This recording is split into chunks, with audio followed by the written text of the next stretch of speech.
הלוואת קבלן זו הלוואה שאנחנו מקבלים כהטבה מהיזם. עכשיו, למה ההטבה הזאת טובה לנו? כי בעצם מאפשרת לנו לרכוש נכסים ביד הראשונה בלבד עם 10 או 15% הון עצמי.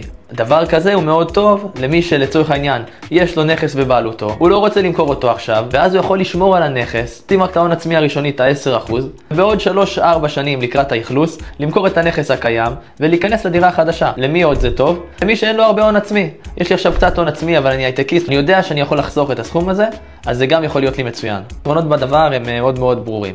מה החסרונות? הלוואה נרשמת על שמנו. היזם פושט רגל חס וחלילה, והוא מתעכב בבנייה, זה לא הלוואה לכל החיים, צובה בזמן. אז כשמגיע הרגע, היא בכל מקרה צריך להחזיר אותה. למרות החיסרון הזה, זה הרבה יותר טוב ממה שהיה פעם. היינו משלמים לפי קצב התקדמות לינארי. כל פעם שהיזם מתקדם בבנייה, אנחנו משלמים כסף. ואז מה שהיה יוצא, שהיינו צריכים לשלם הלוואה או משכנתא הרבה לפני האכלוס, ולאורך תקופה הרבה יותר ארוכה.